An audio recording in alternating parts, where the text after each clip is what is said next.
Boa noite. Vocês estão me ouvindo aí atrás? Se eu começar a baixar o volume, vocês me avisem, por favor.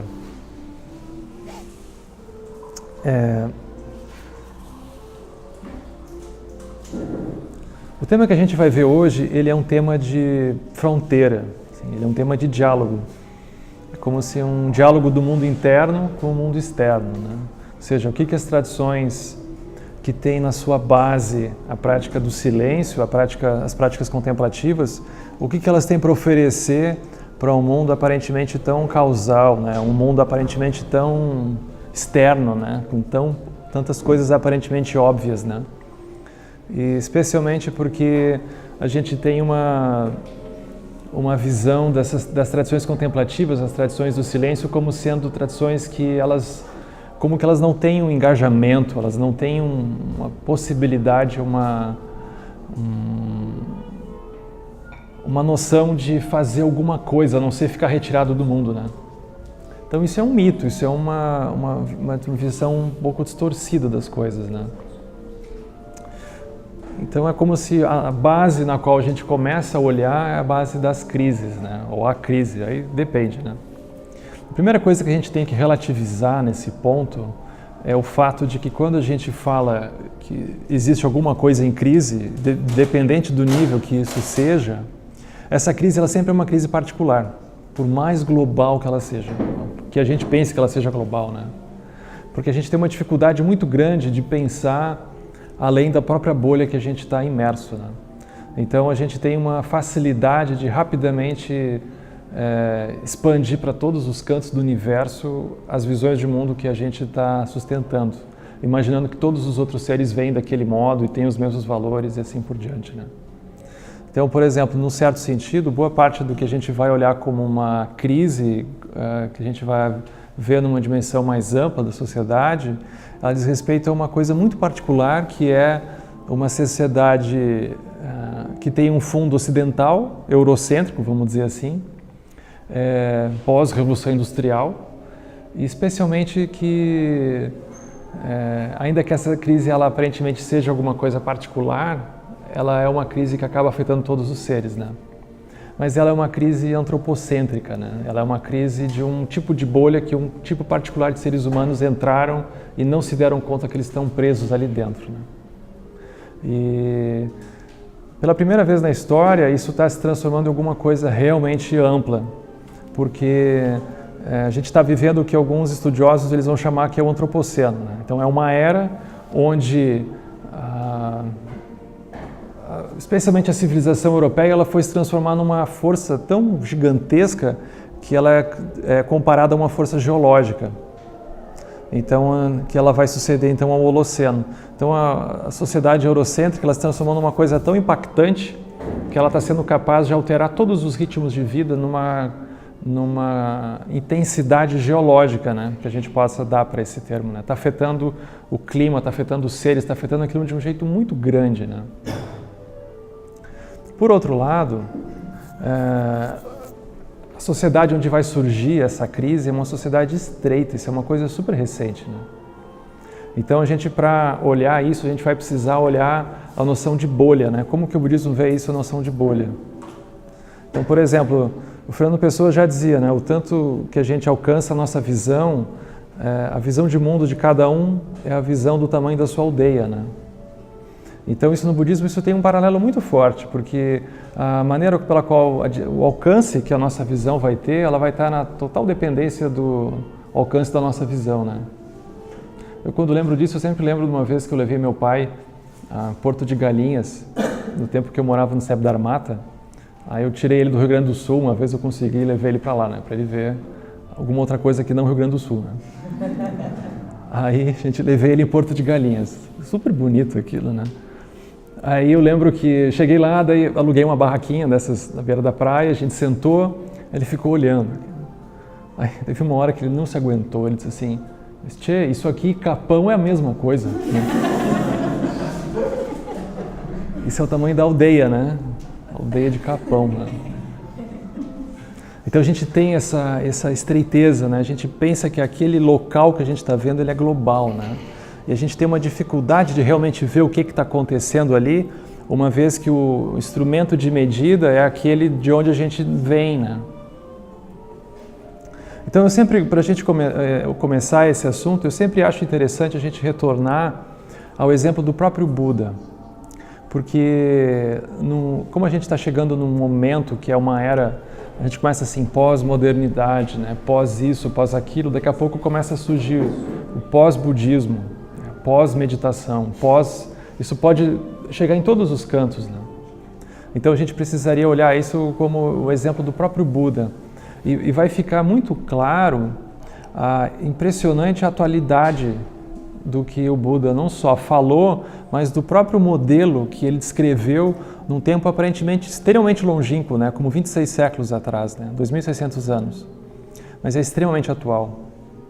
Então, por exemplo, se vocês forem lembrar a história do Buda, ele vai nascer como um príncipe, né? E ele vai ter toda a sua educação ali por dentro, ele vai crescer dentro de uma bolha, e num certo momento ele começa a duvidar um pouco de que será que aquilo que eu estou vendo realmente é tudo, né? É a totalidade das coisas?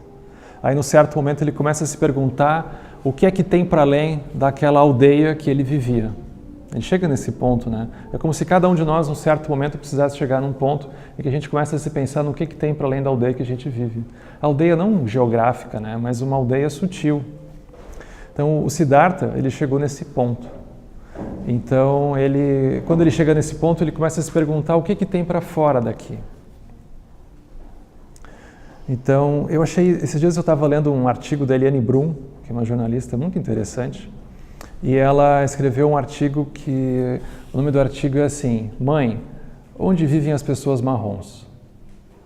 Então, nesse artigo ela vai contar a história, é uma história real, ela vai contar a história de uma amiga dela que tem uma filha pequena, de 4 anos, e morando num condomínio de luxo de São Paulo, assim, esses super condomínios, né? Aí ela vai descrever, então, que a criança, quando pequena, ela vai para a escola, mora dentro do condomínio, então o condomínio é a aldeia da criança. Quando ela vai para a escola, ela é colocada dentro de um carro que tem uma película bem escura, né? E do carro vai direto para a escola. Quando chega na escola, a criança sai do carro, vê a escola. O outro local que a criança vai, São Paulo, vai para o shopping, né? Porque não tem praia, não tem muita outra coisa assim segura, né? Então do colégio vai para o shopping, do shopping volta para o condomínio. Aí, num certo momento, essa mãe decidiu fazer uma viagem para a Europa e levou a criança junto, para Paris, né, mais precisamente. Aí, chegando em Paris, a criança, pela primeira vez, começou a andar na rua, coisa que ela até então nunca tinha feito. Ela perguntou, mamãe, o que é isso que a gente está fazendo, né? Eu disse, não, isso é uma rua, né? As pessoas caminham aqui, tem calçada, né? E aí, quando voltou ao Brasil, ela se deu conta que a criança nunca tinha feito isso, né? E num certo momento essa criança se perguntou onde é que moram essas pessoas que todo dia vinham aqui trabalhar e varrer e fazer isso tudo, né? De onde é que elas são, né? Porque elas não vão, nem aparentemente moram aqui, nem na minha escola e nem no shopping, né? Eu também, quando andei em Paris, eu também não vi elas, né? Elas são de onde, afinal? Aí, se a gente for olhar, isso é a noção da bolha. A gente pensa que isso é uma coisa particular de alguém que vive num condomínio de classe alta em São Paulo, mas isso é uma coisa super íntima de cada um de nós nas suas exatas medidas, né? Então o próprio Siddhartha, num certo sentido, ele foi exposto a isso.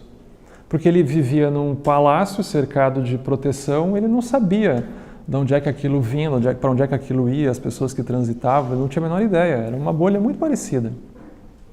Aí ele decide estourar essa bolha, ele decide ir além. Então, quando ele decide estourar, ele decide, então, sair para ver o que tem para fora, né? Então, isso vai acontecer num certo momento. Essa noção de bolha, ela nos encara por muitas diferentes frentes, né? Eu nunca me esqueço quando o Trump se elegeu, as pessoas começaram a ir para o Facebook e dizer assim, olha, eu não sei quem é que votou nesse cidadão, porque eu olhei na minha timeline e eu não vi ninguém apoiando ele, né? Assim, os meus amigos não apoiaram, então quem no mundo poderia apoiar ele, né? Se todas as pessoas que, enfim, importam estão aqui e nenhuma delas, né, aparentemente fez isso, né? Como que então isso é possível? Então isso escancara a noção de bolha. O ponto de que cada vez mais a gente pode estar vivendo em ambientes estranhamente protegidos, né? Onde, especialmente quando a gente começa a mergulhar nos 12 elos, a gente vai vendo que essas bolhas elas vão andando em direção que a gente vai encontrando apenas aquilo que a gente gosta. E a gente vai desenvolvendo mecanismos absurdamente sofisticados de evitar tudo aquilo que a gente julga como indesejável, tudo aquilo que a gente julga como alguma coisa que não é interessante para nós. Então, especialmente o 7º elo, o Vedana, ele vai trabalhar esse ponto, né? Em que isso acaba se transformando no referencial da vida, né? A partir disso, então, aquele fechamento começa a se transformar numa coisa muito maior. Porque o gosto ou não gosto, que representa muitas vezes o alcance da nossa visão, ele vai representar 0,1% da realidade. Os outros 99,9% eles estão no que a gente poderia chamar de indiferença, vamos supor. Porque é tudo aquilo que existe e eu não vejo justamente porque eu estou extremamente ocupado com as coisas que eu gosto e em evitar e não encontrar as coisas que eu não gosto. Isso como se transforma num voto de fidelidade que a gente toma de então seguir diante de todas as circunstâncias, né? Então o Buda, o Siddhartha, ele se deu conta disso, né? Mas antes ele precisou, quando saiu para fora dessa bolha, né, desse condomínio que era chamado Palácio do pai dele, ele vai encontrar então, quando ele sai, uma pessoa caminhando com muita dificuldade. E aí essa pessoa andando com dificuldade ele nunca tinha visto. Aí ele pergunta para o condutor da carruagem, porque imagina se ele ia sair a pé, né? Aí o condutor da carruagem diz assim, não, essa pessoa andando com dificuldade é uma pessoa que está doente. Aí ele cai a ficha, né? Como assim doente? Aí o condutor diz, não, todo mundo, em algum momento fica doente, nem que seja uma gripe, mas alguma coisa acontece. Aí ele acha aquilo muito impressionante e ele fica tão impactado com aquilo que ele decide parar tudo e volta para casa. Aí ele fica meio mal com aquilo até digerir, decide sair uma segunda vez. Quando ele sai a segunda vez, ele vai encontrar uma pessoa também andando com um pouco de dificuldade, mas é porque já não tinha mais força mesmo, assim, a bateria já estava acabando, né? Já não tinha mais cabelo, assim, já não tinha nada, assim, estava caindo tudo. Ele nunca tinha visto aquilo. Parece que ele estava andando no Facebook de hoje em dia, né? Essas coisas não aparecem, né? Aí ele pergunta para o condutor, e esse ali, quem é? Aí o condutor diz, não, esse é um velho. Aí ele, pá, que horrível. Então quer dizer que todo mundo fica assim? O condutor diz, então quer dizer que eu posso ficar assim? Aí o condutor diz, olha, se der tudo certo, tu chega lá. Pá, ele achou aquilo horrível. Ele deu meia volta, eu digo, não, para o passeio, vamos voltar. Aí ele volta. Quando ele sai a terceira vez, ele encontra apenas um corpo, um cadáver, né? E um monte de gente ao redor chorando, super triste. Aí perguntam para ele, aí o Siddhartha também vê aquilo, nunca tinha visto. Aí pergunta, e isso aqui, o que é? Aí diz, não, essa pessoa que morreu. Como assim morreu? Morreu, acabou, tem uma hora que acaba, termina. Game over. Aí ele pergunta, isso acontece com todo mundo? Quer dizer que vai acontecer comigo, é o condutor. Aí ele para tudo e volta para casa. Tem essa história dos 4 portões, que falta um, né? Aí quando ele sai a 4ª vez, ele vai encontrar uma pessoa vestindo apenas um manto, segurando uma tigela. Mas essa pessoa, ela tinha uma dignidade, ela tinha um ar de alguém que estava realmente fazendo alguma coisa importante. Aí como ele estava meio assim já com o condutor, né, que nunca dava uma dentro, ele decide ele mesmo ir lá e perguntar o que era essa pessoa. Aí quando ele sai da carruagem, ele vai e pergunta, e você quem é? Aí esse condutor diz, olha, eu sou alguém que entendeu a transitoriedade do mundo, que isso aqui não leva a lugar nenhum, e eu decidi então encontrar um jeito de escapar disso daí. Aí ele achou aquilo super interessante, ele nunca tinha visto isso. Aí ele pergunta para esse asceta, como é que você faz? Aí o asceta diz assim, eu restringo os meus sentidos, procuro me retirar para um local recolhido, evito qualquer coisa que possa me perturbar e assim, então, praticando em silêncio, eu vou então atingir uma iluminação, eu vou atingir alguma coisa, né?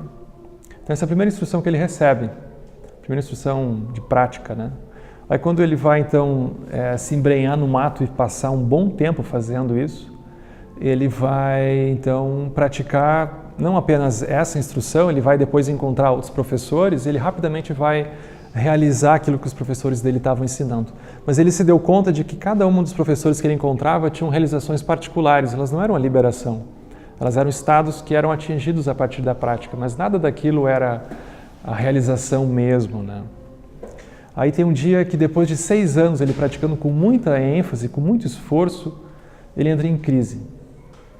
Então tem lá, depois de 6 anos tem um dia que o Buda acorda de manhã, ele olha para um lado, ele olha para o outro, pensa, o que eu estou fazendo da minha vida, né? 6 anos aqui não aconteceu nada, e não tem nem perspectiva de acontecer. Aí ele faz o quê? Dá um tempo. Melhor coisa, né? Dá um tempo. Esse dá um tempo é assim, estou precisando tomar um banho. Aí ele vai, tem um rio próximo, ele vai e se banha. Só que isso para um asceta, para alguém que estava fazendo alguma coisa extremamente disciplinada, isso era quase uma afronta, assim, né? Tomar um banho, né? Aí ele vai, se banha, aí ele melhora. Só que ele estava magro, porque ele também não estava comendo, ele estava fraco. E aí ele, quando ele sai do rio, depois de ter tomado esse banho, ele encontra uma mulher. Sempre tem isso, né? Aí começa a história, né? Aí ele encontra uma mulher. Aí tem essa coisa, né? Aí tem essas coisas super simbólicas que começam a acontecer, né? Então ele era um praticante que estava tentando fugir do mundo, se isolar de tudo e de todos, porque enfim, esse mundo cruel, uma coisa meio The Wall, assim, né? Adeus mundo cruel, e eu vou construir um muro aqui, vou ficar aqui, né? Vou comprar um terreno em Garopaba, vou ficar aqui enquanto tudo termina, eu vou ficar aqui, né? Aí ele ficou lá e não aconteceu nada, pessoal. Aí quando ele vai, esse banho, assim, ele relaxa um pouco, né? Ele solta um pouco, porque ele vê aquele excesso de tensão. Ele vai, então, quando ele sai, ele cruza com essa mulher. Essa mulher, ela era uma praticante hinduísta e ela tinha preparado uma oferenda deliciosa para os deuses, para as divindades hindus, né? Então, vocês imaginem, ela tinha preparado um arroz de leite. Vocês imaginem um arroz de leite indiano daquela época, né? Assim, um arroz orgânico, né? Aí era o leite da vaca feliz, porque nós estamos na Índia, né? Aí se tinha uma canelinha orgânica também, né? E ela tinha feito uma coisa enorme assim para oferecer, né? E ela fica compadecida daquele asceta, daquele praticante, porque ela viu uma pureza na prática dele. E ela decide então oferecer para ele. Assim, é tudo aparentemente que ele não podia, né? Aí ele olha para aquilo e ele decide aceitar. Tipo, bom, já que a outra parte, o outro jeito não estava funcionando, né? Vai que esse funciona. Aí ele aceita. Quando ele aceita aquilo, ele come aquilo tudo e ele recobra as forças, né? Ele dá uma melhorada. Só que o que acontece? Tinha uns outros ascetas, porque ainda que eles praticassem isolados, eles sabiam uns da existência dos outros, né? E vocês observem, sempre que a gente faz alguma coisa por disciplina, por esforço, a gente sempre acaba criando uma sensação sutil de vigilância que a gente começa a se comparar uns com os outros. Então é tipo assim, a gente sempre pensa que a gente está lá fazendo aquilo e que o outro sempre está um pouco descansado, né?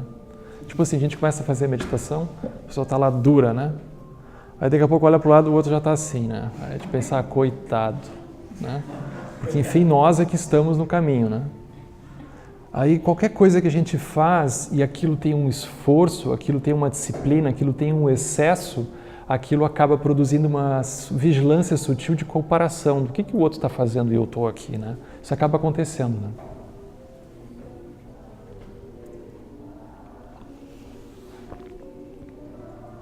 Então eles quando viram o Siddhartha fazendo aquilo, eles pensaram, pá, coitado, se perdeu agora, né? Agora se perdeu esse praticante. E aí eles desistem, eles vão embora e deixam ele ali. Mas ele entende uma coisa muito importante nesse momento, que ele percebe que para ele poder realmente iluminar o mundo, ele precisa do mundo na frente dele. Se ele empurrar aquilo para o lado, ele nunca vai liberar aquilo, ele nunca vai conseguir olhar profundamente para as coisas. Então ele tem essa sacada nessa hora, isso é super importante. Porque o prato, no budismo tibetano, essa oferenda ela vai representar o tsogi. Então tem uma prática específica que é chamada tsogi, em que a pessoa recebe um prato de comida, no meio da meditação. Então, não que a gente pode estar aqui de repente isso chega, né? Não quero criar falsas esperanças em vocês. Não é isso. é que é uma cerimônia, assim, todo mundo fica sabendo que isso vai rolar, sabe? Então, não é assim espontâneo, né? Mas enfim, isso acontece, está todo mundo sabendo que vai ter o tsogi, né? Aí a pessoa está lá, e é muito interessante, porque tem uma prática anterior, então fica todo mundo lá meditando, recitando mantra, assim, todo mundo aparentemente tranquilo, né? De repente aparece na nossa frente, na frente de cada um prato de comida, que tem 5 tipos de sabores.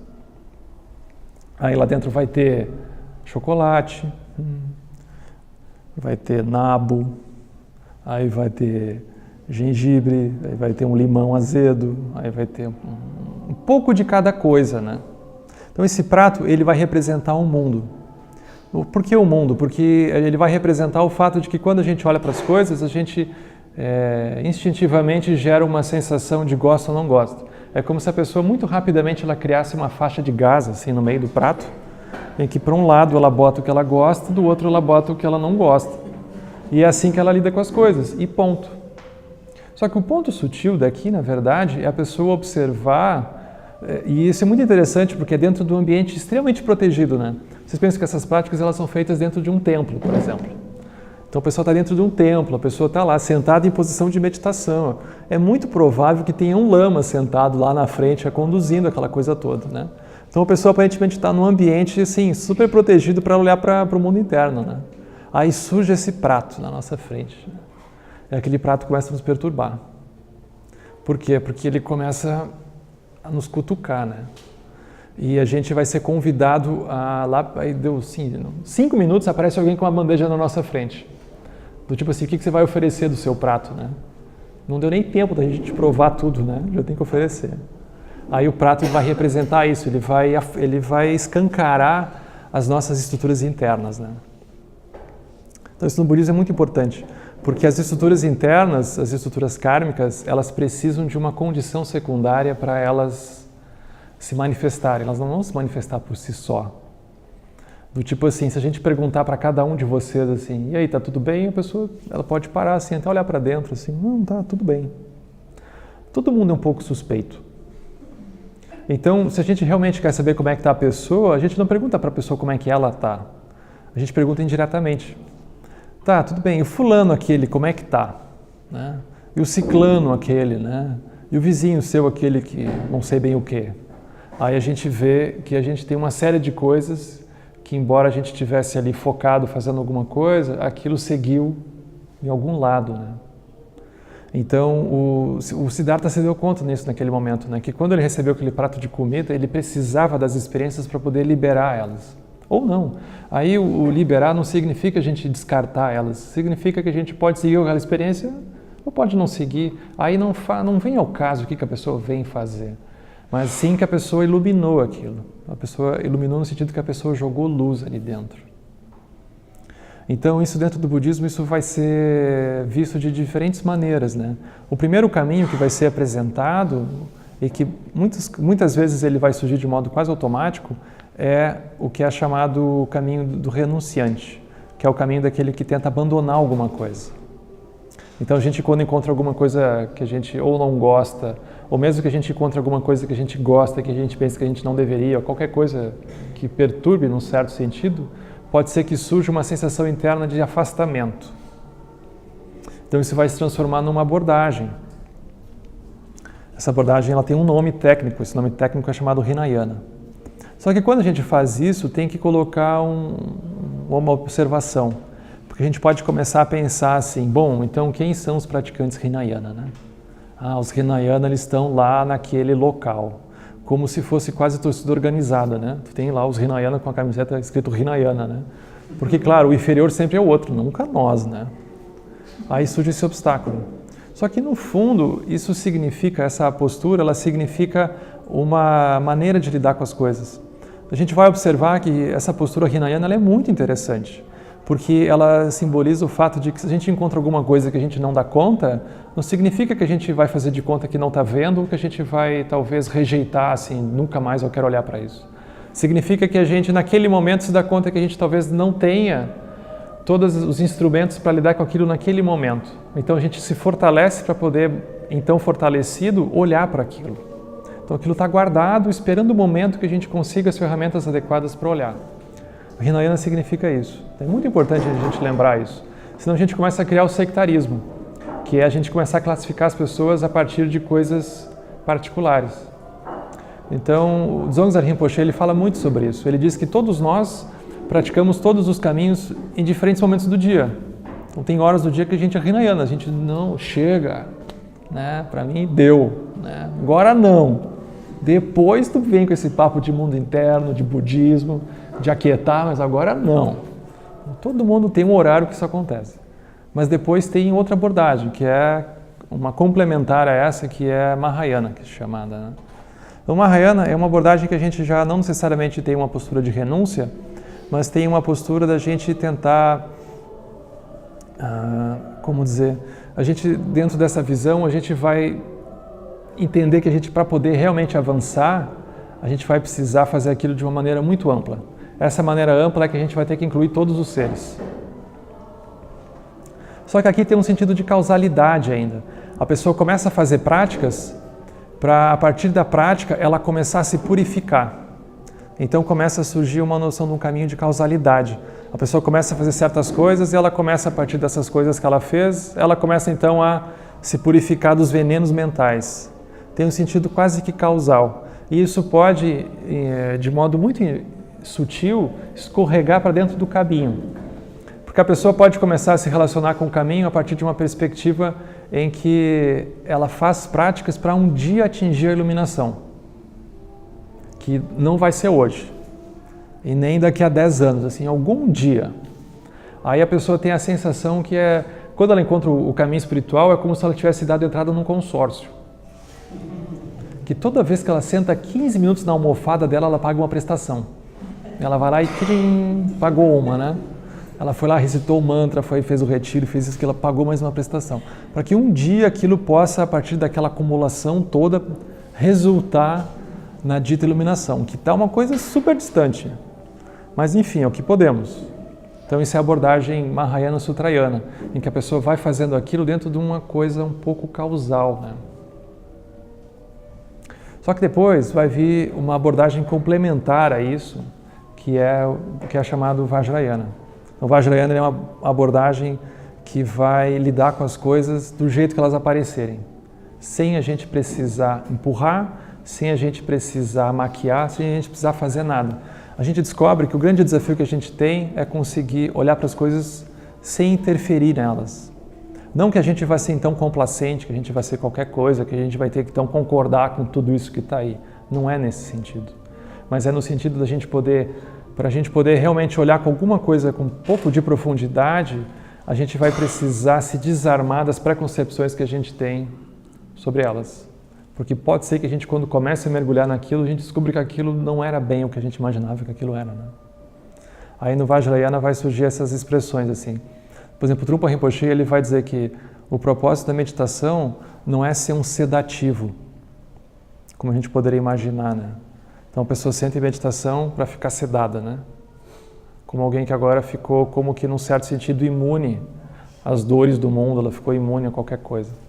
O Trungpa Rinpoche vai dizer, o objetivo da prática de meditação não é ser um sedativo, mas a meditação, ela está muito mais para um laxante. Porque é muito mais a pessoa soltar, né? Soltar as coisas que ela está fixada, soltar aquela quantidade de identidades e de aparências que ela teimosamente fica tentando sustentar, né? Então está muito mais, né? Aí Dzongzar Rinpoche diz uma coisa muito interessante, ele diz assim, um dos grandes obstáculos que a gente vai encontrar na prática da meditação, na maneira como ela é apresentada hoje, é que ela facilmente induz a um sentido de constipação, que é a gente olhar para os praticantes de meditação e eles estão todos com uma cara que estão assim, presos, né? Aí o Trungpa vai dizer, não, é laxante, é soltar, né? Aí o caminho ganha ares, assim, né? Inusitados, né?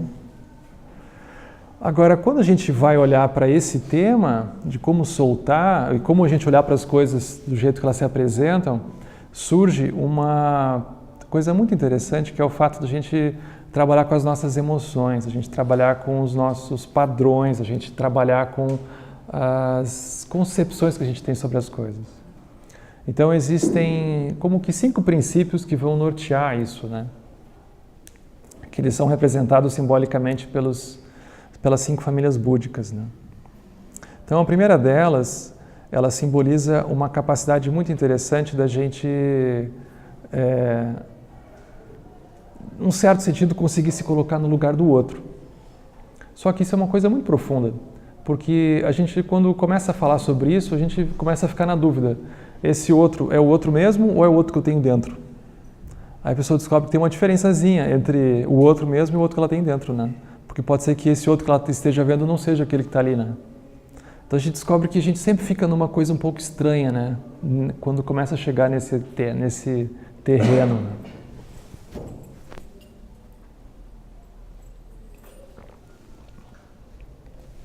Que é o fato de que a gente, quando olha para as coisas, nunca olha com neutralidade, né? Eu nunca me esqueço de uma praticante que ela... Eu já contei essa história, mas eu acho ela tão interessante, que ela tinha um filho, né? Tem ainda, né, um filho. Aí o filho era assim, o Joãozinho. Aí ela falava do Joãozinho, porque o Joãozinho isso, o Joãozinho aquilo, né? Sempre assim, né? E eu não conhecia o filho dela. De tanto ouvir, eu fiquei imaginando o meninote assim, correndo, né? Não, porque o Joãozinho isso, o Joãozinho aquilo. Aí um dia ele chegou lá onde a gente morava, né? Um cara barbudo, assim, bom dia, meu nome é João, né? Super interessante, né? Aí tem isso, né? A gente olha para o outro e talvez não veja o outro, né? Às vezes, aí tem isso, né? As coisas, elas aparentemente mudam na superfície, e a gente às vezes não percebe, né? Às vezes as coisas, elas nem mudam na superfície e mudou completamente para nós. A gente olha e não reconhece mais, a gente vê outra coisa. Então a gente descobre que esse campo do olhar é um campo muito profundo. Porque ele não diz respeito necessariamente a alguma coisa externa que esteja ali, mas ela diz respeito desde o lugar, desde onde a gente está olhando. E esse lugar nem sempre é visível para nós. Esse é um ponto muito importante. Então aqui, isso significa o quê? Esse primeiro princípio que ele vai trazer a partir do Buda Akshobhya, ele vai nos oferecer uma possibilidade da gente olhar, por exemplo, como que os conflitos surgem. Então Akshobhya ele vai falar sobre isso. Ele vai dizer, todo mundo tem uma capacidade mais ou menos de se colocar no lugar do outro. Só que nem sempre isso é feito de maneira lúcida. Quando isso não ocorre, surge a raiva. Então é como se a sabedoria do espelho mal praticada, ela faz brotar a raiva. O que é a raiva? A raiva é o fato de que a gente está fixado numa certa posição que a gente não está disposto a abrir mão. E quando a gente está nisso, a gente vai então vendo todo o resto do universo como um tipo de obstáculo, como um tipo de ameaça para aquilo que a gente está ali sustentando, tentando equilibrar. Boa parte dos conflitos, elas surgem também do fato de que a gente, quando olha uns para os outros, a gente olha assim, mas o outro não fez aquilo, né? Que saco, né? A gente tem um nível de cobrança muito sutil para cada uma das pessoas. Só que grande parte dos obstáculos, eles surgem porque as pessoas, elas muitas vezes não foram nem comunicadas. Que elas deveriam ter feito aquilo, que elas não deveriam alguma coisa. Aquilo era uma coisa totalmente assim, alucinada nossa, né? A gente nunca, o outro nem sabia, muitas vezes, né? Então, a Akshobhya, ele vai trabalhar esse ponto. A gente se olha, mas a gente não se vê direito. Então, como que a gente pode, quando a gente para, a gente conseguir olhar de modo profundo para o que está acontecendo? Então, a gente vai começar a aprofundar esse tema. Quando isso começa a acontecer, a partir de Akshobhya, começa a brotar compaixão, que é como se fosse o aspecto de sanidade dessa sabedoria do espelho. Então, os conflitos, eles sempre surgem porque a gente não consegue ver o outro no mundo dele. A gente começa a olhar para o outro a partir de uma perspectiva utilitária em que a gente cobra o outro disso ou daquilo. Aí o outro não corresponde, a gente se irrita, a gente alguma coisa. Quando a gente consegue realmente soltar essa noção do jogo como sendo uma coisa objetiva, última, e a gente consegue realmente ver o outro dentro daquele contexto, a compaixão se torna possível. Então, Akshobhya ele vai falar sobre isso. Não que vocês vão encontrar ele em algum lugar falando sobre isso, mas Akshobhya ele vai representar essa possibilidade. Depois vem Ratnasambhava, que é muito interessante. Ratnasambhava representa uma capacidade nossa de naturalmente ver qualidades nas coisas. Todo mundo faz isso o tempo inteiro. A gente está o tempo inteiro vendo qualidades. Por exemplo, a gente quando olha para alguém e sente um pingo de inveja, a gente sente inveja porque a gente viu alguma qualidade ali dentro. Se a gente olha para alguma coisa e eventualmente a gente fica com uma sensação de carência, que a gente queria muito ter aquilo, é porque a gente viu aquilo como tendo alguma qualidade ali dentro. Se a gente começa a competir por alguma coisa, é porque a gente viu alguma qualidade naquela situação, e assim por diante. Só que, ou seja, o fato de a gente ver qualidades não significa que a gente consiga lidar com isso de maneira aberta, de maneira livre, né? De maneira lúcida. Quando a gente não consegue, começa a surgir uma neurose, a gente começa a pensar que a gente precisa daquilo para nós, assim. Aquilo começa a nos engrandecer. Então começa a surgir uma sensação muito sutil de comparação incessante, assim. A gente está sempre comparando se aquilo é melhor, se aquilo não é, se aquilo... A gente começa sempre a comparar as coisas, né? Agora, se a gente consegue realmente não só ver as qualidades, como a gente já vê, mas a gente consegue se alegrar com as qualidades, a gente consegue ver aquilo de modo mais livre, aí a gente consegue manifestar esse aspecto de sanidade que Ratnasambhava traz, né? Aí vai surgir também a Amitabha, que é uma capacidade nossa de se apaixonar pelas coisas. Cada um de nós passa por isso muitas vezes, né? Apaixonar, eu não digo apenas assim no sentido de casamento, nesse sentido de namoro, mas a gente se apaixona por algum filme que a gente viu, a gente se apaixona por uma coisa que a gente leu, a gente se apaixona por uma ideia, por um sonho, a gente se apaixona pelas coisas. A Amitabha, ele representa essa capacidade nossa de ter um magnetismo, desse magnetismo surgir dentro de nós. Só que o que acontece? Quando isso surge de maneira simplesmente impulsiva, a pessoa pode simplesmente ficar bebendo dessa capacidade magnética das coisas, né? Ela começa a viver um sonho cor-de-rosa que ela começa a viver ali, e o tempo passa e pode ser que a pessoa depois de 10, 20 anos acorde e viu que não aconteceu muita coisa, né? Então a Amitabha, ele pode levar isso, ele pode nos levar a uma sensação de viver alguma coisa um pouco aleatória, assim, né? Então ele vai representar essa dimensão, quando neurótica, essa dimensão de apego, né? A gente começa a ficar muito apegado às coisas, a gente começa a gerar um sentido de fixação, né? Agora, quando a gente consegue equilibrar isso, essa dimensão de estar apaixonado pelas coisas, ela vai representar uma capacidade nossa de ter interesse pelas coisas. Esse interesse significa que a gente se interessa pelas coisas, se interessa pelas pessoas, se interessa pelo aquilo que está acontecendo. Isso é super importante, porque isso nos retira de uma possível região de conforto que a gente possa ser que se coloque, né? Então, a Amitabha, ele vai nos chacoalhar nisso. A Amitabha também, ele é como se fosse o padroeiro do budismo. Todo budismo se diz que surge de Amitabha, porque ele é representado sentado na postura de meditação e ele representa a sabedoria discriminativa, que é a capacidade da gente se colocar fora das bolhas. E olhando fora das bolhas, a gente conseguir ver o que está acontecendo de modo não tão perturbado. Isso é Amitabha. Depois vem a Amoghasiddhi. A Amoghasiddhi, ele vai representar o fato de que qualquer lugar que a gente chegue, aquele lugar tem uma causalidade, que nem sempre a gente percebe. Por quê? Porque como a gente tem uma dificuldade de ver cada coisa no seu lugar, é muito provável que a gente, quando chega no lugar, a gente comece a colonizar aquele lugar com a nossa causalidade. Então a gente chega no lugar e diz, não, isso aqui está tudo errado. É por isso que isso aqui não dá certo. Agora é assim que se faz. A gente vai lá e pá. A gente tem uma facilidade para fazer isso. A gente chega no lugar, começa a arrumar as coisas, né? A gente começa a ficar um pouco incomodado, porque as coisas estão assim, estão assado, né? E a gente começa a colonizar os lugares com a nossa própria causalidade. Aí também os conflitos começam a surgir, né? Tem uma facilidade disso. Ou a gente nem vê a causalidade, assim, nem suspeita da gente mesmo, né? Aí a gente começa a colher sofrimento, porque a gente começa a colher situações muito adversas, porque a gente não percebe os efeitos, né? Aquilo que a gente está encontrando é simplesmente o fruto de coisas que a gente plantou, de dimensões nossas que a gente foi fazendo e não se deu conta, né?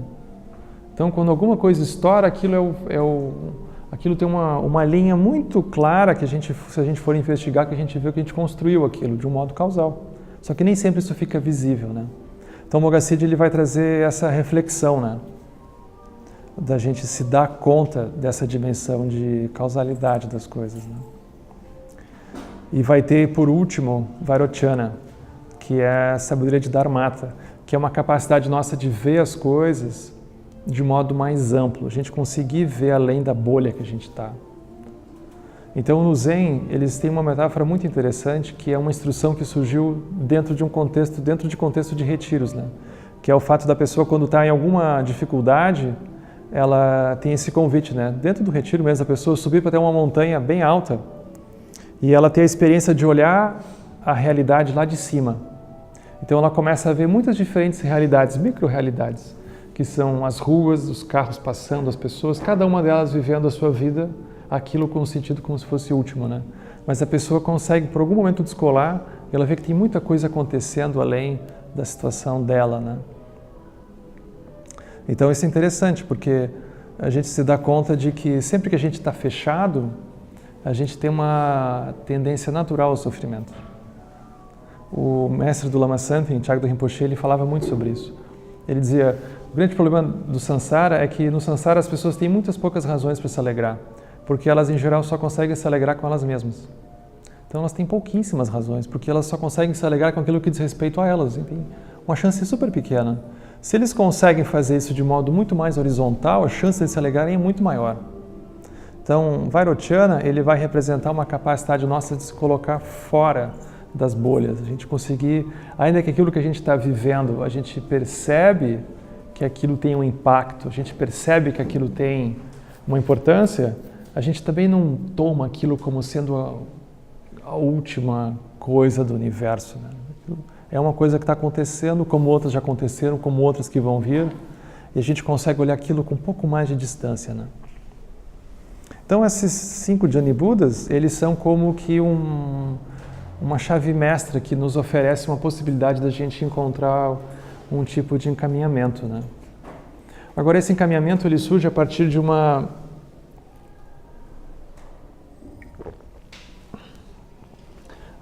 reflexão de uma sensação de que alguma coisa precisa ser feita, né? Um dos grandes obstáculos que a gente vai encontrar quando a gente se depara com essa questão de que alguma coisa precisa ser feita é que a gente precisaria olhar com muito cuidado como que a gente faz para não se tornar justamente aquilo que a gente está tentando superar, que é uma coisa que pode acontecer muito facilmente.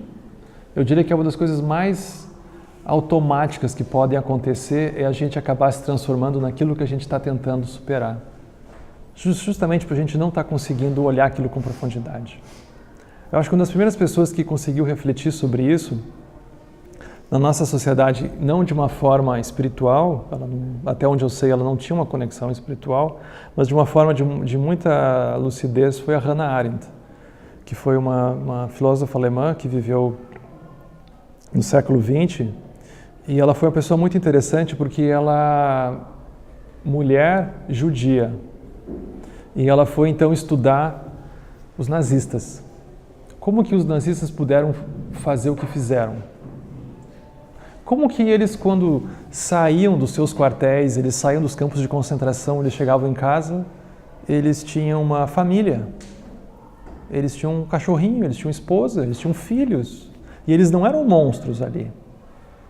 Como que isso podia, né? Como que essa paranoia toda pôde acontecer, né? E Hitler era vegetariano, imagina. Aí como que essas coisas, né? Como que esses seres, eles eram monstros, né? Onde é que isso tudo ocorreu? E ela foi muito criticada no tempo dela. Por quê? Porque a primeira sensação que surgiu, tão pronto terminou a Segunda Guerra, vai assim, vamos pegar todos eles e vamos fuzilar. E assim a gente termina com isso. A Hannah Arendt disse uma coisa muito interessante.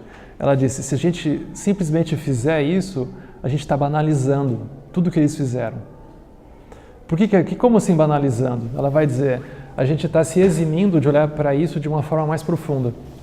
Por quê? Porque o simples fato de a gente matar todos os nazistas não significa que o nazismo morra junto com eles. É a mais pura verdade. Recentemente, aqui em Santa Catarina, eles encontraram um grupo neonazista, entre muitos que tem, né? Esses dias eu vi um número, tem mais de 100 mil no Brasil. Assim, só os cadastrados, né? Fora os offline, né? E aí os nazistas de lá, né, da Alemanha, descobriram eles, né? E os daqui estavam tentando algum tipo de reivindicação, né? E aí perguntaram para os de lá o que eles achavam. Eles disseram, não, Eles não são nazistas, esses brasileiros. Eles são latinos, né? Aí tem isso, né? Essa coisa super esquizofrênica que começa a surgir, né? Porque nenhum deles, com certeza, estava vivo na época do nazismo, porque talvez muitos deles sejam jovens, né? Ou vêm de um outro contexto, enfim, eles talvez não tiveram um familiar que necessariamente esteve lá, né? Mas é isso, ou seja, mesmo que você termine com os corpos, mesmo que você prenda os aspectos externos, você não sabe como que aquilo se mantém vivo. Como que aparentemente um vírus, isso vai transmigrando. Então a gente se dá conta de que o samsara, ele é uma coisa sutil, ele não é uma coisa grosseira. Se a gente simplesmente fuzilar as coisas, as pessoas, a gente está se eximindo de olhar aquilo de modo mais profundo. Porque a gente está dizendo, pressupondo que se a gente de alguma forma fosse colocada na mesma situação que aquelas pessoas foram colocadas naquele momento, quem garante que a gente talvez não tivesse feito, se não igual, talvez um pouco parecido? Ou sabe lá o quê, né? A gente não sabe, a gente não pode afirmar isso com clareza, né? Então a Hannah Arendt, ela vai falar sobre isso, né? O fato de que a gente vai precisar olhar para as coisas com profundidade. Quando a gente vai dizer isso, a gente vai naturalmente introduzir o mundo interno. Porque o mundo interno, ele vai revelar para nós o fato de que mesmo que a gente tenha visões claras, mesmo que a gente tenha sensações de certeza com relação a projetos de vida, com relação a sonhos que a gente tenha para a sociedade, assim por diante, isso não invalida o fato de que a gente pode se dar conta de que a gente tem incoerências internas, né? Aí eu sempre lembro de um professor que eu tinha na faculdade, que nos anos 70 ele era do Partido Comunista, do Partidão, né? E aí eles, como eram membros do Partidão, era parte do trabalho deles, eles iam no chão das fábricas, assim, entregar panfleto, né, no final do expediente, né, da formação, assim, da associação sindical, aquilo estava ganhando uma força, né. Então aquilo era a base, trabalho operário. Então eles seguiam a cartilha da época, né. E dentro dessa cartilha, né, como talvez alguns deles estudaram a escola de Frankfurt, você tinha lá o fato de que a sociedade capitalista, ela é perpetuada pelos meios de comunicação de massa. Ou seja, aquilo cria e recria o samsara capitalista. Então, zero de meios de comunicação de massa, assim, sem cinema, sem ouvir Beatles, sem nada, porque isso, enfim, é produto dos Yankees, lá do Tio Sam, né? Mas ele tinha esse ponto fraco, que ele adorava ir no cinema. Mesmo sabendo que aquilo era meios de comunicação de massa, que aquilo era um sistema que idolatrava as pessoas para acreditarem no capitalismo. Então ele conta que a maior frustração dele era ir no cinema escondido. E que ao sair do cinema, ele encontrava alguns colegas do partido que faziam de conta que não estava acontecendo nada, simplesmente saíam, iam embora e não estamos aqui e assim nós seguimos, né? Então isso é muito interessante, né? O fato de que a gente carrega essas incoerências, né? Então na visão budista é difícil a gente pensar qualquer coisa larga se a gente não se colocar dentro daquilo de modo muito honesto. A gente tem grandes testemunhos, especialmente de Trungpa Rinpoche nos anos 70, quando alunos dele levantavam, assim, no meio dos ensinamentos dele, alguns levantavam a mão e diziam, tá, tudo bem, você está falando aí sobre compaixão e tal, que bom, porque lá no Vietnã está rolando uma guerra, o senhor está sabendo? E aí, o que o senhor tem a dizer sobre isso? Aí Trungpa Rinpoche dizia, que bom que você tocou nesse assunto, né, da violência, porque a gente vai agora falar sobre a violência dentro dessa sala, né? Ou seja, ele dizia, é uma incoerência a gente levantar uma bandeira de não violência sendo violento. A gente vai lá e agora todo mundo não violência, entenderam? Aí fica uma coisa assim. Eu lembro colegas assim que eram ligados a movimentos sociais, né, na minha época de faculdade, e eles assim com visões muito interessantes, assim muito de realmente transformação. Só que eles tinham um ódio, assim, que eles tinham alguns que eles tinham que primeiro derrubar para, enfim, conseguirem fazer que a bandeira deles vencesse, a visão deles vencesse. Então isso acaba simplesmente reproduzindo uma coisa do próprio samsara. Então isso é um paradoxo que a gente vai ter que lidar, né? Ou seja, a gente está tentando superar alguma coisa, trazendo junto todas as entranhas do próprio processo, né?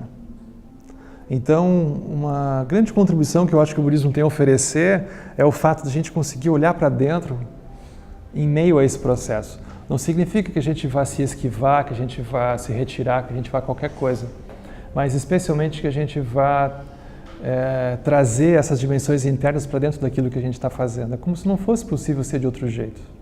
Senão a gente pode ser que esteja simplesmente trocando 6 por meia dúzia, né? E isso está ficando cada vez mais visível, porque mesmo que a gente encontre sociedades, a gente encontre países em que aparentemente aquilo no nível externo esteja tudo resolvido, eles têm lá todos os IDHs, eles têm todo mundo alfabetizado, eles têm aquilo tudo resolvido, né, aparentemente. Você não vai encontrar quase homicídios, você não vai encontrar uma série de coisas. Você tem altos índices de depressão, você tem suicídio como sendo talvez a primeira causa de morte das pessoas. E você tem uma série de incoerências que aparentemente não são levadas em conta. Porque a gente está olhando para aquilo sempre com de um olhar muito perturbado, de um olhar muito contaminado, né? Então é muito impressionante. Se vocês forem ler as capas dos jornais de 50 anos atrás, vocês vão ver que não mudou muita coisa. Porque eles vão dizer assim, esse ano nós precisamos crescer tantos por cento, e a gente vai aumentar o policiamento para ver se a partir disso a gente consegue diminuir a violência, assim, né? Aquilo não mudou muito a estratégia. Então a gente vai precisar trazer novos elementos para essa discussão, né? Então isso diz respeito a gente conseguir trazer o mundo interno para dentro disso, né? Esse é um grande encontro que a gente está tendo hoje, né? Então isso está sendo possível. Mais do que isso, a gente está sendo convidado, talvez pela primeira vez, a gente conseguir realmente sonhar o que a gente quer para nós, né? Então a gente tem um pouco como que uma herança um pouco paternalista. E eu não vou nem dizer no caso assim, Brasil, não é uma coisa ligada a um país, é uma coisa do próprio samsara, que a gente sempre espera que alguma coisa vai acontecer porque alguém vai fazer. Isso pode ser, inclusive, ser transferido para a própria relação com o mestre que a pessoa vai ter no caminho. Em que a pessoa pensa agora que ela tem um mestre espiritual maravilhoso, a pessoa está tranquila porque agora, enfim, aquele mestre é que vai dar os ensinamentos que eu preciso. Só que por mais elevado que sejam os ensinamentos, se a pessoa realmente não se propor a sentar, a olhar para aquilo com honestidade, a pessoa realmente atravessar aquilo não vai ter efeito nenhum. Então, isso mesmo que não seja no sentido do caminho espiritual, isso significa que a gente está se dando conta de que as rédeas das situações estão nas nossas mãos, né? Isso em muitos diferentes níveis, né? Agora, no final do ano, na virada do ano, aqui no SEB Caminho do Meio, vai ter esse encontro 108 Horas de Paz, né? Que é um encontro tradicional que acontece todo ano. E vai ter uma discussão muito interessante que é um pouco sobre esse assunto que a gente está vendo aqui, mas ele vai ser muito mais enriquecido a partir da visão de muitas diferentes pessoas, né? E isso, inclusive, no âmbito social, né? Então, como que a gente pode... O Lama tem falado muito sobre esse tema, né? Como é que a gente pode refundar o Brasil, né? Como é que a gente pode refundar as nossas vidas a partir de outros referenciais. Isso não é um tema novo. Eu lembro... O Fernando Henrique Cardoso, né, quando era presidente, uma vez um jornalista perguntou para ele, né, nossa, agora então que a gente tem um sociólogo, né, na presidência do país, né, você agora com plano real aqui, baixou a inflação, isso tudo vai dar certo, né? E o Fernando Henrique ele deu uma resposta que eu achei muito impressionante. Ele disse, não. Aí o jornalista ficou assim, né, como não? Ele disse, o Estado só cuida de 30% das pessoas. E os outros 70%, o jornalista perguntou, os outros 70% estão na mão de Deus. Então aquilo para um sociólogo, né, super impactante, né? Ou seja, ele está escancarando o fato de que a própria noção da máquina, como ela foi construída, ela não foi feita para que isso realmente seja algo capilarizado, né? Além do mais, isso fica uma coisa um pouco desempoderada da gente, né? Porque é como se a gente sempre estivesse esperando alguma coisa, né? Então, a contribuição budista ela vai surgir também de como que a gente pode criar iniciativas, como que a gente pode fazer isso a partir de um processo de lucidez do mundo interno e que tem também um processo que vai andando a partir dos méritos das coisas, né? Um processo de auto-organização, né? Como a gente vai chamar, né? Então, a Sangha Budista ela foi, num certo sentido, a primeira iniciativa nesse sentido, né? porque ela era uma iniciativa em que as pessoas que se mantinham dentro da prática, elas não tinham uma dependência externa a nenhum tipo de iniciativa, e elas se mantinham simplesmente a partir dos méritos que elas iam encontrando a partir do florescimento da sua prática, a partir da capacidade delas de superar os obstáculos, de trazerem benefícios às pessoas, e assim elas iam indo. Mas nunca teve uma fonte de financiamento, nunca teve nada. E, pelo contrário, as vezes em que isso surgiu foram coisas bastante delicadas, né? Então, o Dzongzar Rinpoche, especialmente, ele tem falado muito sobre isso, né? A partir do budismo tibetano. Ele dizendo que um dos obstáculos que o budismo tibetano encontrou, especialmente na maneira como ele foi atingido no Tibete, é que ele se transformou numa coisa, em alguns pontos do Tibete, ele ficou uma coisa elitizada, ele ficou uma coisa restrita à elite intelectual, a elite que tinha acesso àquilo, né? Não foi todo o caso do Tibete, mas teve algumas iniciativas, isso acabou fazendo com que aconteceu o que aconteceu, né? Então, o Dharma ele sempre vai andar melhor quando ele for uma coisa simplesmente pé no chão, né? Quando ele for simplesmente uma coisa que vai andando a partir dos méritos da própria prática, né? Então, isso é como se fosse o método mais seguro, né? Que a gente poderia encontrar. O que é um pouco impactante se a gente tem uma dependência externa das coisas, né? Do tipo assim, mesmo dentro do budismo, a gente pode começar a imaginar que deva haver em algum lugar uma espécie de previdência budista, né? Já que esse tema está tão em voga, né? Então a gente pode pensar, né? E o budismo, será que tem alguma garantia, né? Um fundo de garantia budista? Que a gente deposita e depois saca, né? Tipo assim, bom, já fiz tantas horas de meditação, já li tantos livros, já fiz tantos retiros, né? Eu posso pendurar uma almofada agora? Né? Aí a gente descobre que a gente não vai conseguir pendurar uma almofada.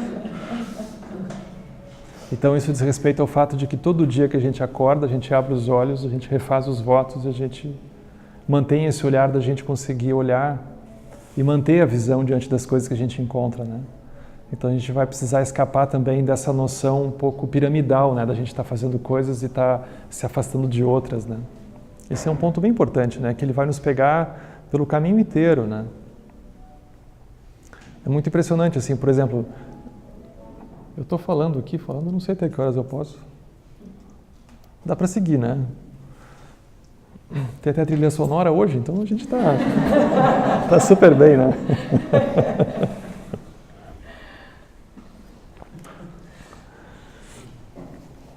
Músicas celestiais, assim, né? Onde é que eu estava? Né? Agora eu me esqueci. Sim, dos obstáculos, né? Por exemplo, uma coisa muito impactante que vai surgir quando tem esse descolamento da nossa prática, do que a gente está fazendo, da vida como um todo, é o fato da gente começar a praticar e a gente pensar que a gente está chegando perto de alguma coisa.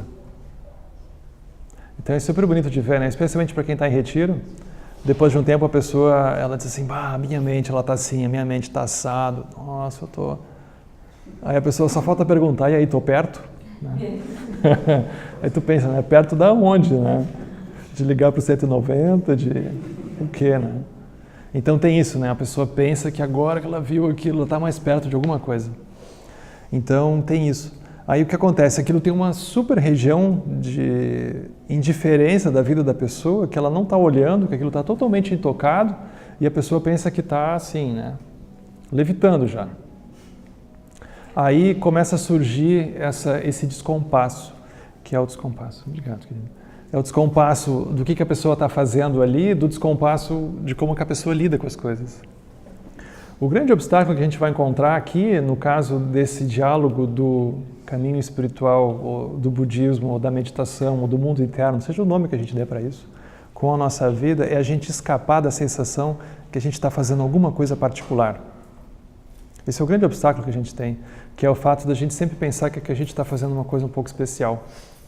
É muito fácil a gente se transformar num Shita do Dharma, que é o fato que a pessoa começa a meditar e ela pensa, nossa, esses seres aí, todos eles no Sansara, né? Eles nem sabem onde é que eles estão, coitados, né? Aí está lá a pessoa flutuando em algum lugar, né? Isso é muito comum, né? Então, esse é um grande obstáculo, que é a gente se colocar fora. E não está fora, a pessoa está dentro de uma bolha. mas ela não se vê naquele momento, né? Ela não se vê que ela está dentro de uma super bolha, né? Então ela se coloca nesse local. Então a melhor maneira da gente se aproximar desse processo todo é a gente entender que o que a gente está fazendo mesmo, dentro do silêncio, por exemplo, é usufruir do silêncio como alguém que usufrui de uma plataforma de observação. A gente não está ali para fazer alguma coisa. A pessoa está ali simplesmente para reconhecer o que já está lá. É como a gente está vocês estão lá em São Paulo, vocês estão em algum lugar assim que tem poluição, que vocês têm um monte de confusão, aí vocês experimentem olhar para o céu de noite. Aquilo não rola, pessoal. Tem holofote para tudo que é lado, tem poluição, vocês estão descendo ali em Congonhas, parece que o avião vai bater na nuvem e vai voltar, não vai ultrapassar aquilo, né? E aí não funciona. Então a gente vai se dar conta de que a gente vai parar para olhar melhor o que já está acontecendo. Então meditação é tipo essas plataformas que tem ali no Atacama, que é um local privilegiado porque ele é alto, ele não tem cidade perto, ele não tem muito ruído perto, e a pessoa vai olhar o que já está lá, a pessoa olha para o céu com as estrelas e tudo que já está acontecendo.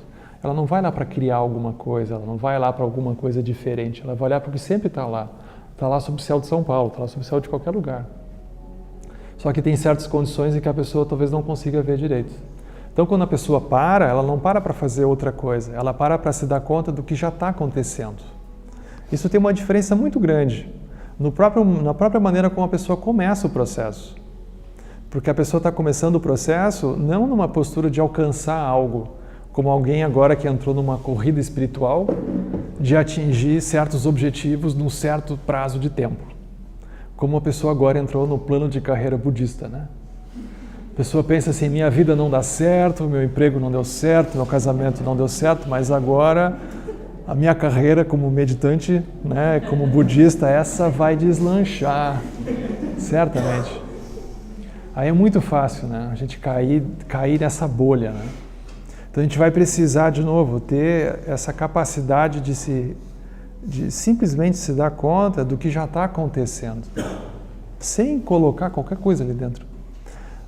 A principal razão para isso ser assim é o fato de que a pessoa descobre que quando ela senta para meditar, ela descobre que ela tem muitos pensamentos. Acho que vocês já perceberam essa parte, né? Mas a pessoa pode, de novo, ter a ingenuidade de pensar que esses pensamentos ocorrem só quando a pessoa medita, como se no resto do dia ela não tivesse pensamentos. E os pensamentos, eles ficam lá esperando. Não, a pessoa diz que amanhã às 7 horas ela vai meditar. Vamos ficar por aqui, né? Aí deu 7 horas, toca o sino, atacar! Aí eles vão lá, começa a perturbar a pessoa. Deu 7h15, bateu o sino, terminou a sessão, passa amanhã agora. Aí eles ficam esperando, né? Não é assim. A pessoa descobre que aqueles pensamentos estão sempre lá. Ela nunca tinha parado para ver, mas sempre tiveram lá. A pessoa descobre uma segunda coisa, ela descobre que a maneira com a qual ela vai lidar com esses pensamentos, ela vai lidar com essas coisas todas que surgem dentro da prática do silêncio, o silêncio ele vai ser simplesmente um espelho que vai refletir a maneira pela qual a pessoa lida com as coisas 24 horas por dia. Então, se, por exemplo, a pessoa está lá meditando e ela lembrou do fulano, que droga, né? Eu estava indo tão bem aqui, tinha que aparecer ele, né? Aí a pessoa não sabe o que fazer com o fulano, a pessoa pega e pá! Isso significa que o quê? Que se a pessoa está no meio da sua vida fazendo alguma coisa e aparece alguém, ela pega e pá na pessoa. Ela não tem uma reação diferente na meditação do que ela tem na vida. A reação é a mesma. Então aquilo é um laboratório, sabe? É um laboratório que a pessoa não só se dá conta de tudo aquilo que já está acontecendo, como ela pode começar a treinar outras formas de se relacionar com aquilo. Então ela está num ambiente um pouco protegido, né? Como aquele do templo, do Tsogi, que a gente nunca vê que é muito bem protegido, né? Mas é um pouco. Então a pessoa está ali para se dar conta das coisas. Isso é importante para desmistificar, né, essa aura de qualquer coisa assim agora, então grandiosa que a pessoa está fazendo. Ela está simplesmente botando os pés no chão, porque ela descobre que ela estava sempre flutuando de um lado para o outro. Agora ela só botou os pés no chão, só isso. Então tem essa metáfora, que é uma metáfora tão antiga quanto meditação, que é essa metáfora da decantação, né, que é você pegar um copo e assim a nossa vida, né, sempre água turva. Porque a gente olha para as coisas e vê sempre através daquela sombra que está ali, né? Aí quando a pessoa ela simplesmente para, ela consegue ver através. Mas para isso ela precisa parar. Aí tem essa história, né? Se você quer despoluir um rio, o que você faz? Você vai lá e começa a juntar todos os detritos e tudo aquilo que está no rio, ou você para de jogar coisas dentro, né?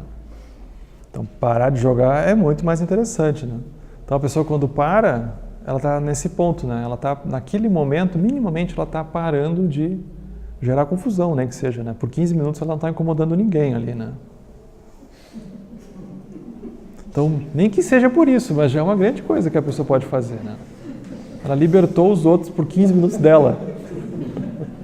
Porque pode ser que a pessoa descubra, né? Isso é muito, muito gozado, né?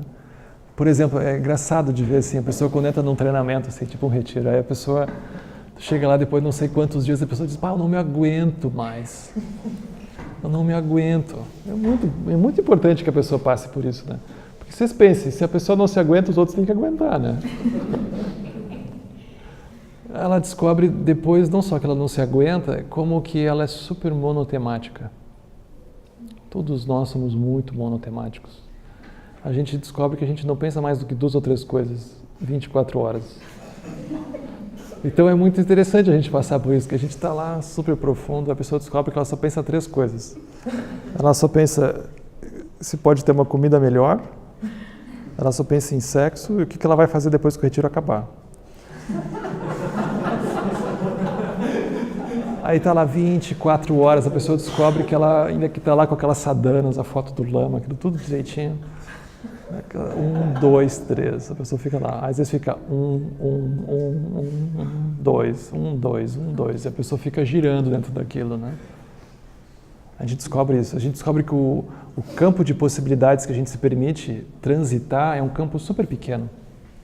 Isso está ligado à depressão, está ligado ao sofrimento, porque o sofrimento, a depressão, ele está diametralmente ligado ao tanto de coisas com as quais a pessoa se preocupa.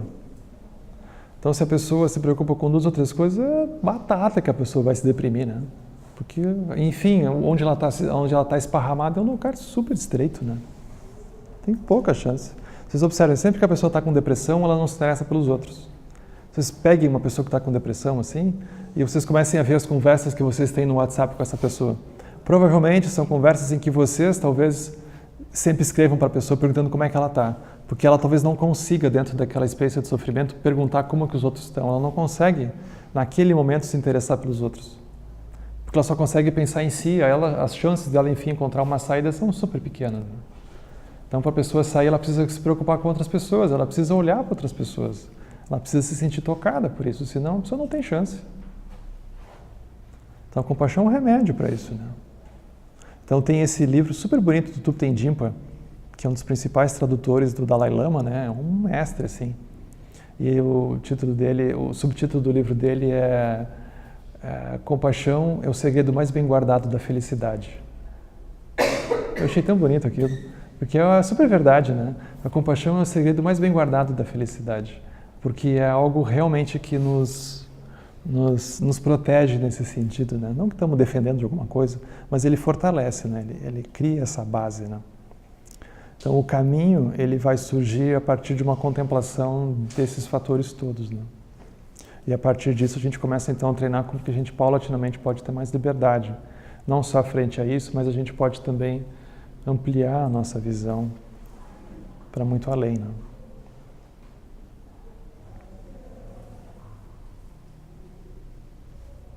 Bom, já passa das 9h30. Então, acho que dá tempo para uma pergunta, né? Uma ou 2 ou 3, assim, a gente tem. Por favor. Tem uma história, eu não estou lembrada dela inteira, só em alguns vídeos que alguém viu, que eu vi no momento no Facebook. Pá, então... Mas tem uma história relacionada do Buda com relação ao gato. Que gato? No templo quis entrar, que não quis entrar no templo budista. Tem uma história eu nunca ouvi. em relação a isso? Gato não. Não? Será que é fake news? Pode ser.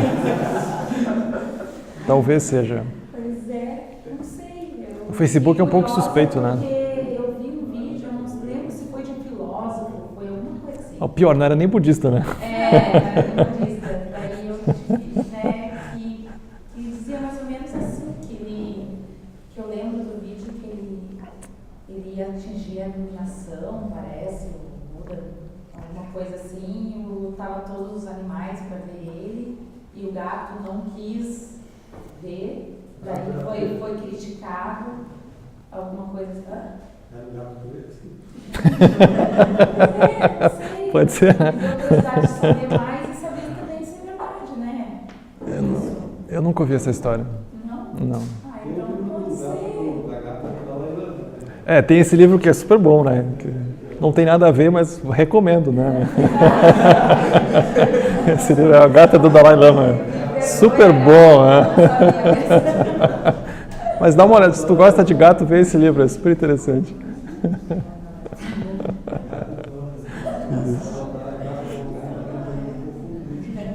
Por favor, por favor. Você falou sobre a dificuldade que cai às vezes de tentar combater uma violência que a gente identifica com mais violência ainda, né? Uma dificuldade tremenda. Mas eu me pego bastante com essas questões porque também tem aquela coisa, né? A gente está vivendo num momento que parece que tem muitas intolerâncias afloradas, né? Homofobia, várias coisas. E tem aquela ideia também da gente precisar, às vezes, ser intolerante com a intolerância para não aceitar que ela continue se manifestando, né? E aí, para mim, fica essa dúvida, né? De quando saber, de como regular, como equilibrar essa questão, né? De tentar não agir com violência, mas manter uma certa firmeza. Se haveriam maneiras ou saídas, respostas do budismo para ter esse equilíbrio. Sim. Esse ponto é super importante, porque, assim, ser intolerante com a intolerância é um caminho um pouco perigoso, sabe? Porque pressupõe que a gente precisa jogar o jogo do outro com os mesmos valores do outro, né? Aquilo fica uma queda de braço. Então isso não vai ser interessante. Agora, isso não significa que a gente não tem nada para fazer. Então, um ponto muito importante, dentro do budismo se diz, existem 4 tipos de formas de ação que a gente pode usar, a gente deve usar, né? A primeira forma de ação diz respeito à ação de acolher, a capacidade nossa de acolher o outro. Esse acolhimento não significa necessariamente a gente ir lá e dar um abraço. O acolhimento ele tem muitas diferentes formas de acontecer. O acolhimento ele pode a gente simplesmente ouvir o outro. O acolhimento pode ser o acolhimento num pronto-socorro, justamente tu não falar nada com a pessoa porque não tem tempo para falar e tu tem que ir lá dar uma injeção, tu tem que fazer uma coisa meio grave assim. Então isso é um tipo de acolhimento. A gente não vai sentar lá com a pessoa que está lá sangrando, mas me conta, você está bem? Não é o momento. Nem por isso não é um acolhimento. Então é um acolhimento. Então isso tem um nível de sabedoria para a gente poder fazer esse acolhimento. Então isso é um tipo de ação. A segunda ação é a ação enriquecedora, que é chamada, né? A ação enriquecedora é o fato da gente, quando olha uns para os outros, a gente lembrar daquela capacidade de ver qualidades, né? Então a gente vê potenciais, a gente se relaciona com o outro a partir desses potenciais. Então a gente tenta pelo menos não só não alimentar a negatividade do outro, mas a gente tenta lidar a partir de pontos positivos que o outro mostra. Isso é ação enriquecedora. Terceiro tipo de ação é a ação de poder. Ação de poder significa que a pessoa ela não vai flutuar em meio à cara que o outro fizer. Isso é um treinamento para nós. Porque se o outro fizer cara feia e a gente se sentir atingido por aquilo, a gente não tem chance nenhuma de ajudar o outro. Porque a gente vai estar simplesmente reagindo karmicamente aos impulsos que vão brotar dentro. Então a gente não vai ter espaço, a gente não vai ter equilíbrio, a gente não vai ter lucidez naquele momento. Porque a gente vai só reagir, talvez. Então, ação de poder é a gente não tremer diante do outro. Não tremer diante daquilo que eventualmente possa surgir dentro de nós. A gente diz, não, eu posso estar pensando isso, mas eu não vou ficar preso a isso. Isso é ação de poder. Por último, tem a ação irada. A ação irada é que a gente vai ter momentos que a gente vai ser convidado a precisar ser enfático. Só que o grande desafio desse tipo de ação é a gente não confundir o outro com aquilo que ele está fazendo. Nem a gente ter raiva dentro. A ação irada, ela não tem raiva. Tu não está com raiva do outro. Mas tu está impedindo o outro de fazer aquilo porque tu sabe que ele vai se lascar se ele seguir fazendo aquilo. Então tu não tem raiva, tu não está congelando o outro. Só que aquilo é uma ação enérgica. Então a ação irada, ela pressupõe o fato da gente conseguir ser enérgico, da gente ser enfático, só que aquilo não é contra o outro. É contra aquilo que o outro está manifestando. Tem muitas diferentes formas disso. O mestre do Lama Santen, ele era um mestre... muitas pessoas tremiam só de olhar para ele.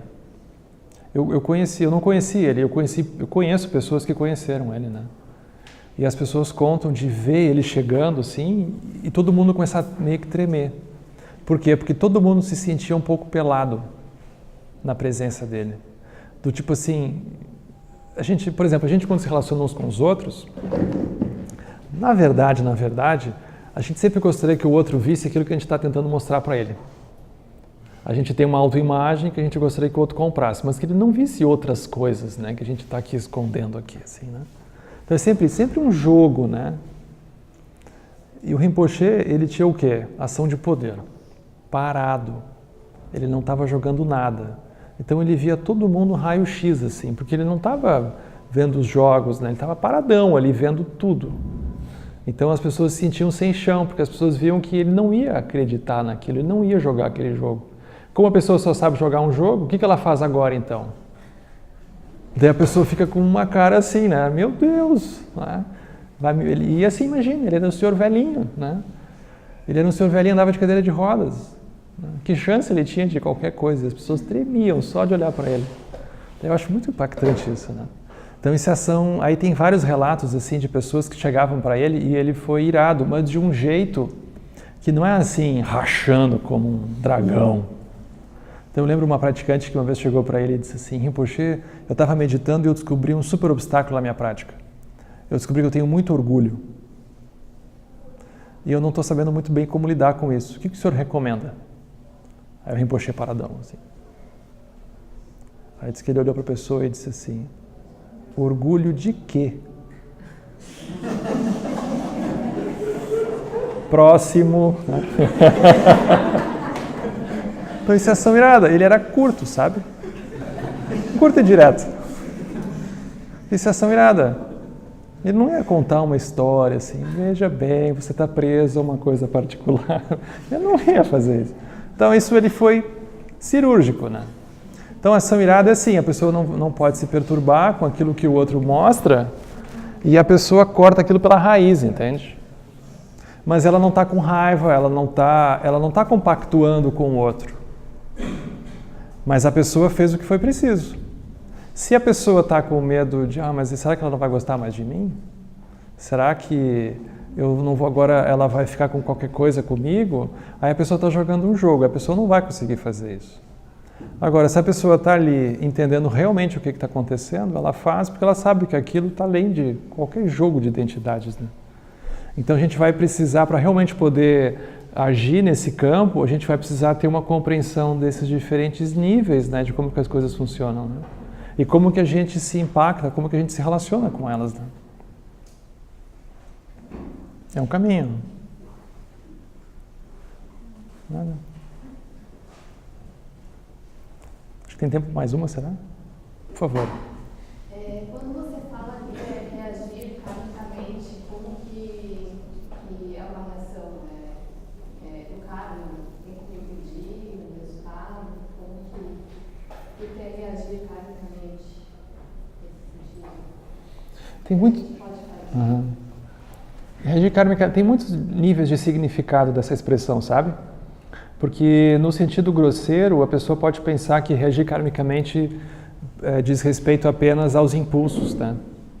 Aos impulsos que a pessoa tem. Então a pessoa descobre num certo momento que ela tem impulsos. Ela pode pensar que isso seria apenas reagir karmicamente. Dentro do caminho da meditação vai surgir uma expressão que é muito preciosa, que é chamada de responsividade, que é o fato de que para qualquer coisa que aconteça, a gente tem uma resposta pronta. É o fato de que a gente descobre que a gente tem uma uma total não autonomia da nossa própria energia. O fato de que a gente descobre que para a gente aparentemente se sentir bem, a gente precisa apertar algum botão.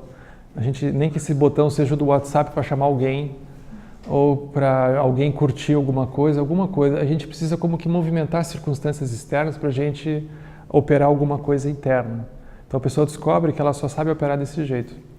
Só que à medida que ela vai aprofundando essa compreensão, ela descobre que o karma não é apenas o impulso, a resposta automática, mas karma também não é apenas o impulso, mas é o fato de que quando eu olho para aquilo, eu vejo aquilo como aquilo. Isso também é o karma. Então, o karma não é apenas o que eu faço com aquilo. Porque a pessoa poderia pensar, né, que ela se deu conta do impulso e eu não sigo o impulso, eu estou livre. Só que nesse momento, isso já é a prisão. Trungpa Rinpoche tem uma expressão muito interessante. Ele diz isso é chamado mito da liberdade, que é a visão ocidental de liberdade, que é simplesmente fazer o que está na telha. Ou a primeira noção de liberdade que a pessoa pensa que tem, que ela não seguiu o impulso. Já é uma grande liberdade. Eu não estou aqui dizendo que isso não é importante. Isso é importante. Isso faz parte, mas que a gente vai precisar ir além. Então, dentro da liberdade de modo genuíno, está uma liberdade com relação à própria maneira como a pessoa vê as coisas. Então, por exemplo, se tu olha para alguém e tu tem raiva da pessoa, tu pensa, não vou seguir essa raiva, estou livre. Só que o simples fato de quando a pessoa surge para ti, ela está estampada dentro de uma paisagem em que ela já surge com aquela cara. Isso já é o karma. Então o fato da gente ver aquilo daquele jeito já é o karma. Aí o que a gente faz também é karma. Então o karma acaba ganhando uma conotação super profunda. Então o que vai realmente nos abrir a possibilidade de entender esse funcionamento kármico é o que é chamado os 12 elos da originação dependente, que é a roda da vida, que não está por aqui. Ah, está aqui. E é a área mais externa dessa imagem aqui, né? Que é o fato de que a gente, quando vê uma coisa, não vê outra, por exemplo. Isso é esse sentido que eu estava explicando, né? Por exemplo, quando tu olha para uma pessoa e tu vê negatividade na pessoa, naquele momento tu não vê nenhuma qualidade. É como se aquilo que tu visse fechasse por completo a tua visão, tu não consegue ver. Aí quando tu vê uma pessoa com maus olhos, tu diz, não, essa pessoa é horrível, essa pessoa não presta, tu não consegue ver mais nada. O contrário também é verdade. Quando a pessoa está totalmente deslumbrada pelo outro, né? Aí vem os amigos e dizem, olha, mas vá com calma, né? Você recém conheceu essa pessoa, né? Você já viu o Facebook dela? Né?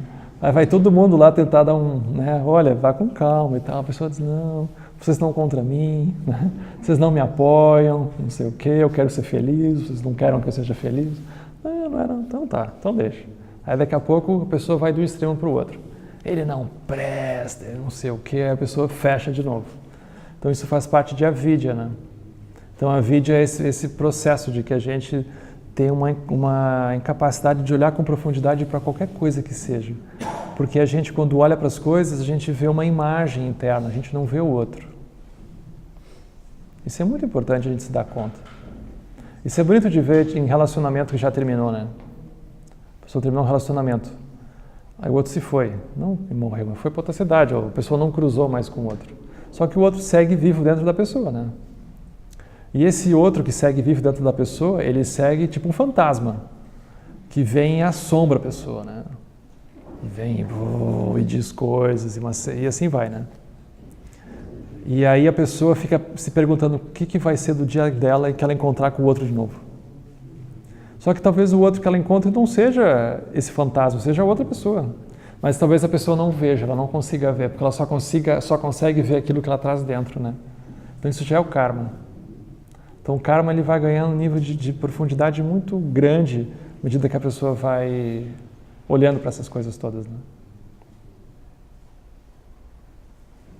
Crucial isso. Bom, são quase 10 horas, pessoal. Eu acho que está na hora, né? Então eu queria agradecer vocês terem vindo, né? Agradecer o SEB Floripa, a Inês, o Ali, todo mundo daqui, né? Pelo convite, pela organização.